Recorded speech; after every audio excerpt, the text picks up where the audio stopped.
Hi, third, fourth, and fifth grade leaders. We're preparing for March 24th, the last lesson in our series Goal. And as we've talked about in this series, we're helping kids ask and answer the question, what is God like? God is holy, good, and loving. And as we've talked about all the way through, that our God, the one true God, is the only one who can be all of those things and can do all that he does to try to help us see his holiness and his goodness and his loving kindness every day.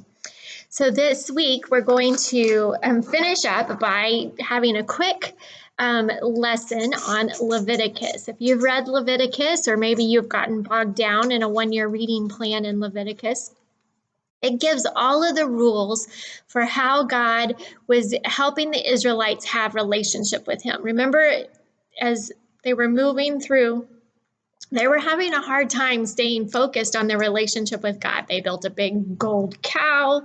They complained about manna in the morning and quail in the evening, and they just were having a really difficult time, as all of us do, remembering God is their one true God. And so God told Moses, he's like, okay, so since we're having a difficult time with this, we're going to make a way for you to know that I'm there by building the tabernacle.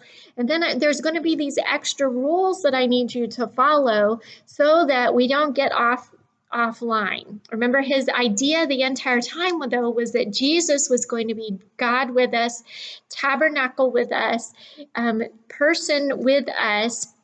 But until Jesus could come at the right time, all of these things were going to be kind of like a placeholder for Jesus coming, sacrificing, and being the perfect sacrifice so that we could all have relationship with God and so that we could live in relationship with God until Jesus comes back.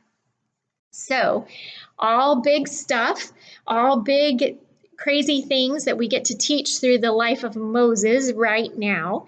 And in your small group time, this will be the last time you'll have your 5-second rule game. I hope the kids have had fun with that and that you guys have enjoyed playing that together. I'm sure the kids can teach you how to play that for now, so I'm going to keep going so that you can get to the other good part of your discussion, all right? If you I encourage you to play the game, though, and to try to engage kids before large group. Just coming in and sitting and staring at each other is hard for new kids in particular, but even some of our older kids to learn to relate to each other, or the kids that we've had for a while, to learn to relate to each other, because many of them don't go to school together. They don't know each other outside of coming to church together. And so we're going to need to help be that person for them. In your small group time, you will have a poster like this available in your basket. And this game, sort of, is to help process and help kids understand the idea of what things might be worth. Now, remember, when we're talking about the sacrifices, there were certain sacrifices that had more worth than other sacrifices. There were certain sacrifices that if you did something wrong, you had to do these extra steps so that you could be made right with God, or so that you could, remember, Jesus was the one who was going to take away all of these rules. But until then, this is the way that God needed his people to have relationship with him. And so on your poster, just pick one of these and see what you think kids think they're worth, like in dollar amounts, potentially, just so that you understand what everything is here. This is it Nintendo Switch, I think, is the game that the kids all know about. They should, most of your kiddos are going to know what this one is. That's a dog, obviously. Kind of looks like my dog at home. And so you can ask them what they think a dog is worth. You have Oreos, or a snack from the convenience store. You have a can of soup.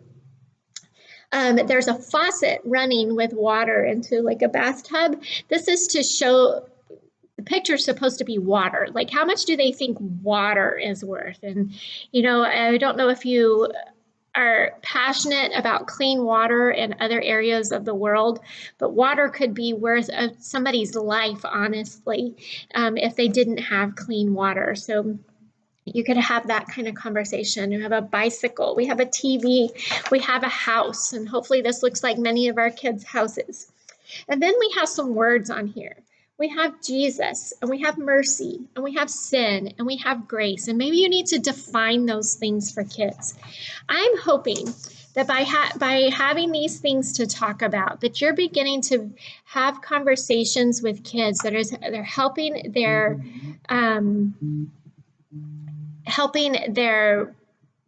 brain start processing things so that they can figure out what they believe about Jesus. What do they believe about Jesus's ultimate sacrifice?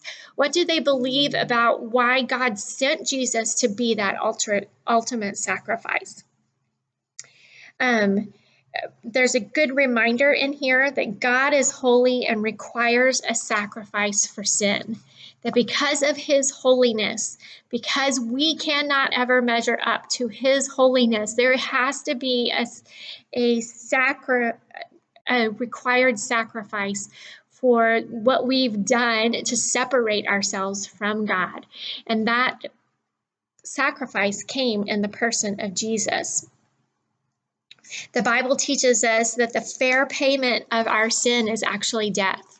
That what we deserve is to die because of our lack of obedience and our lack of communing with God regularly. In the Old Testament, people had to offer animal sacrifices to cover their sin. God provided the rules for sacrifice because he is merciful. He wanted his people to be with him. And so this is a good time for you to share your faith story with kids as a way to help them possibly talk about their faith story. And for those kiddos who have not made that decision to follow and believe in Jesus, maybe you want to give them the opportunity to do that. Now, as a part of your packet, you have a letter to parents as well. We want to make sure that we always include families in on this big life stage change. We're expecting that when kids make this decision, that there will be a lifestyle change, there will be some decisions change, and we want families to be a big part of watching and cheering and being excited with their loved one as they continue to make those decisions. That doesn't mean you can't have a conversation with the kids and help them even pray to acknowledge that they have belief in Jesus, but make sure that you realize that most parents want to be included on that. So encourage kids to have that conversation with mom and dad. Encourage mom or dad or a family member to talk to you if they have questions about how to lead their kid. I trust each one of you to have this conversation confidently with each kid. But if you feel like it would be better for me or one of our other staff members to be a part of that conversation, we'd be happy to be a part of that as well. You are the one that have a relationship with the kid. And so I would love for you to be the one that has that conversation with the family member and with the kid.